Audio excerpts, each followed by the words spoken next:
할렐루야, 성도 여러분.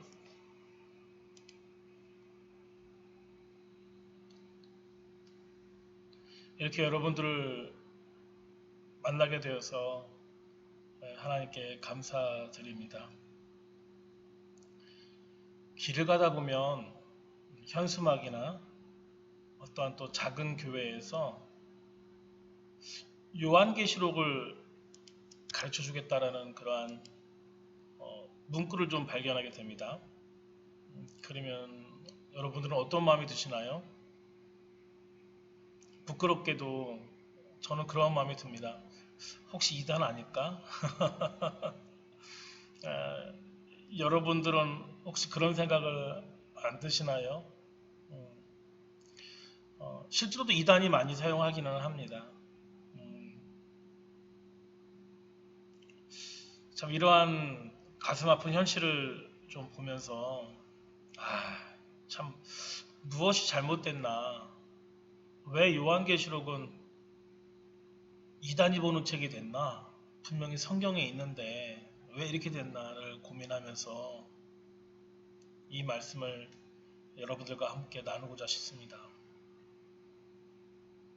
우리는 생활이 예배되어야 되는데요.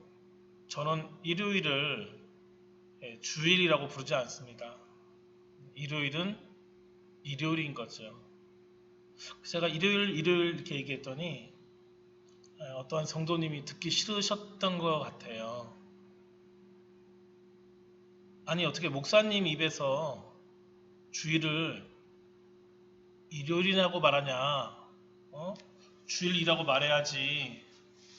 왜 일요일이라고 말하냐? 그런 얘기를 들었어요. 제가 그랬죠. 일요일부터 월화수목금토 일까지 모두가 주일입니다. 일요일만 주일이라고 생각하니까 문제가 생기는 겁니다. 다른 요일은 주일이 아니고 오직 일요일만 주일이니까 일요일은 주일로서 지키고 나머지 요일들은 주일이 아니니까 내 멋대로 살다가 일요일날 딱 한 번 예배드리면서 주일이라고 얘기하면서 하나님을 찬양하고 기도한다고 예배한다고 말하는 것, 사단의 가증한 유혹입니다. 따라서 그냥 월화수목금토일 그냥 일요일이라고 부르세요. 그리고 일주일 모두를 주일로서 지키면 되는 겁니다. 이렇게 말씀을 드린 적이 있었는데 상처 안 받았나 모르겠어요. 그렇죠? 조금 세게 말했죠. 우리가 횡단보도를 걸어갈 때라든지 우리가 밥을 먹을 때 또 우리가 회사에서 일을 할 때라든지 또는 누군가를 만났을 때 기도하고 찬양하고 하나님의 말씀을 묵상하는 것이 예배입니다. 오늘 저도 점심시간이거든요, 지금이.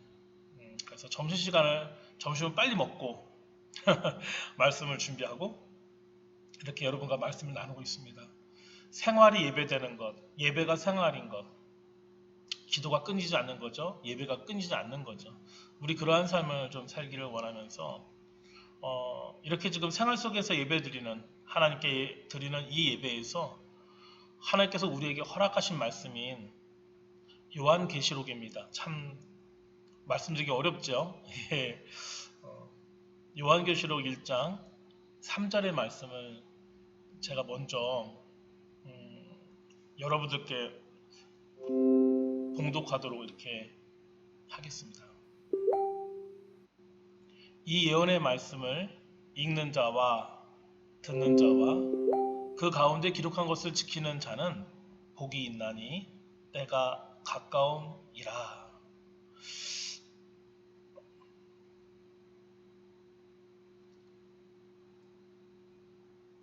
김만준 목사님이 굉장히 많이 강조하시던 말씀인데요. 이 예언의 말씀을 읽는 자와 듣는 자와 그 가운데 기록한 것을 지키는 자는 복이 있다.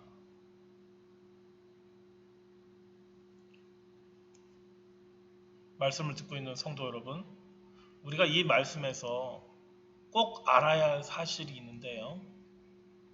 우리 성도들이 늘 어렵다고 말하는 이 요한계시록이 사실은 성도에게 복이 있도록 하기 위해 기록되었다는 사실입니다. 다시 말해서 요한계시록은 이 땅의 사람들에게 복을 전해주는 말씀이라는 것입니다. 그런데 실제 우리의 삶에서 차지하는 요한계시록의 위치는 어떠합니까? 과연 복을 주는 책입니까? 머리를 아프게 하는 책입니까? 아니면 읽기 어려워서 그냥 확 덮어버리는 그러한 책입니까? 근데 말이죠. 정말 안타깝게도 읽기 어려워서 그냥 덮어버리는 책일 것입니다. 요한계시록이 가지고 있는 구조와 또 표현상의 독특한 점이 이 성경을 읽는 우리 성도들에게 있어 난관이 될 때가 너무 참 많습니다. 이게 사실입니다. 그렇습니다. 그렇기 때문에 우리 성도들이 성경을 읽으면서도 구약에서는 레위기를, 신약에서는 주로 요한계시록을 아예 제쳐두고 있는 것을 간혹 보게 됩니다. 레위기도 제가 조만간 좀 다뤄볼 예정이긴 한데요.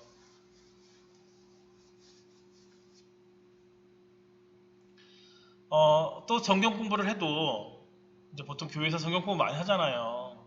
성경 공부를 해도 구약은 너무 어려우니까 구약보다는 신약을, 또 신약에서는 요한계시록이 완전히 제외된 사복음서 등을 주로 공부하는 경우가 많습니다.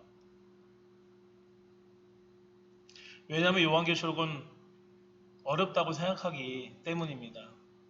더욱이 이러한 난관은 예수님을 믿은 지 얼마 안 되는 초신자들 뿐만 아니라 성경에 있어 전문가라고 할 수 있는 목회자들에게도 동일하게 작용된다는 정말 부인할 수 없는 현실입니다. 그런데 성도 여러분, 이러한 선입견이 어떤 결과를 초래할까요? 요한계시록이 성경에서 미운 오리 새끼로 취급받는 것이 그냥 당연한 것이 되었습니다. 아, 계시록 어려워. 맞지? 계시록 어려워. 이렇게 된 겁니다. 누구나 읽기 꺼려하는 그냥 공포스럽고 복잡하고 난해한 책이 되었습니다. 점점 성도의 생활과는 동떨어진 책이 된 것입니다. 그래서 저처럼 어디서 누가 요한계시록을 강해한다고 하면 혹시 이단 아니야? 이렇게 생각하고 당연히 의심을 품게 될 만큼 기존 교회에서는 등한시되고 오히려 많은 이단들에게는 자신들의 사악한 이권을 위해서 내용을 변조해서 우리 성도들을 유혹하는 데 사용하는 책이 된 것입니다. 정말 가슴 아픈 일이죠. 성도 여러분, 이러한 현상이 과연 성경을 주신, 그리고 요한계시록을 주신 하나님의 원래의 뜻에 합당한 행동일까요? 절대 그렇지 않죠. 이거는 빗나가도 너무 많이 빗나가 버린 거죠. 성도 여러분, 분명히 아시기 바랍니다. 요한계시록의 원저자인 하나님께서 의도하신 것을 다시 한번 생각해 보시기 바랍니다. 분명 이 요한계시록은 복을 주시려고 하나님께서 친히 기록하신 책입니다. 그것도 세상의 핍박으로 심한 고통과 고난을 당했던 성도들에게 희망을 가지라고 주신 것입니다. 하나님의 자녀에게 용기와 희망을 주려고 앞으로 전개될 전 우주적 역사에 대해 선명하게 설명하고 있는 책이 바로 요한계시록인 것입니다. 그렇기 때문에 우리가 이 말씀을 읽고 듣고 기록된 것을 지킨다면 이 요한계시록은 우리에게 분명한 놀라운 복을 가져다 줄 것입니다. 그러므로 이제 우리 성도는 이 책을 대하는 태도부터 달라져야 합니다. 이전에 요한계시록을 펴고 읽을 때 아이고 숨이 탁 막히고 뭐지 갸우뚱거리다가 에이 몰라 이렇게 덮어 버리셨다면 이제 소망과 기대에 가득 찬 하늘을 바라보는 천국을 소망하는 그 소망과 기대에 가득 찬 얼굴로 이 책을 읽고 공부하시기 바랍니다. 제가 사실 성경이 너무 방대해서 제 나이하고 성경하고 이렇게 계산해 보니까 성경 한 구절 한 구절을 죽을 때까지 말씀을 전한다고 해도 제가 죽을 때까지도 다 못할 것 같습니다. 정말 그런데 말씀을 전하는 목사님들을 보면 정말 대단하다, 존경스럽다 그런 생각이 듭니다. 물론 이제 저는 여러 가지 사역을 하다 보니까 이렇게 말씀을 다 전념해서는 못하고 있지만 어느 정도 이렇게 기반이 잡혀 있는 교회 목사님들은 이제 목회만 전념하시니까 가능할지 모르겠는데 저처럼 이제 나이가 많진 않지만 그래도 지금 제 나이에 죽을 때까지 해도 말씀을 다 전하지 못할 것 같습니다. 제가 기도하는 게 있다면 말씀을 다 전하기 전에는 안 죽으면 좋겠습니다. 여러분도 기도해 주실 거죠? 여러분들 요한계시록을 읽음으로써 모든 소망과 기대가 우리에게 전해질 것입니다. 모든 소망이 우리에게 그대로 전해질 것입니다. 왜? 하나님께서 우리에게 소망을 주기 원하시기 때문에. 그런데 우리가 이 요한계시록을 꺼려할 이유가 어디 있겠습니까? 명심하십시오. 성도 여러분들 명심하세요. 요한계시록은 결코 우리를 복잡하게 만들고 우리로 하여금 하나님 말씀 앞에서 너무 어려워서 완전히 무기력함을 느끼도록 그렇게 하기 위해서 주어진 책이 절대 아닙니다. 오히려 요한계시록은 우리 성도에게 있어 가장 어려운 난제인 역사의 끝에 대한 하나님의 분명하고 명쾌한 해설서인 것입니다. 오늘 우리 말씀을 마무리하면서 미국의 부흥을 이끈 무디 목사님의 간증을 잠시 말씀드리도록 하겠습니다. 내가 하나님께 믿음을 달라고 기도한 시간만 합쳐도 몇 달은 좋게 될 것입니다. 내 생각으로 믿음이란 빠강 번갯불과 같이 어느 날 나를 확 달아오르게 할 그 어떠한 것인 줄 알았습니다. 그러나 수없이 기도해도 믿음이 오지 않았습니다. 그러던 어느 날 나는 로마서 10장을 읽다가 그러므로 믿음은 들음에서 나오며 들음은 하나님의 말씀에 의해서니라 이 말씀을 봤습니다. 그 즉시 나는 성경을 부둥켜 안고 믿음을 구했습니다. 그리고는 성경을 다시 펴서 하나님의 말씀을 읽기 시작했더니 드디어 내 안에 믿음이 자라나기 시작했습니다.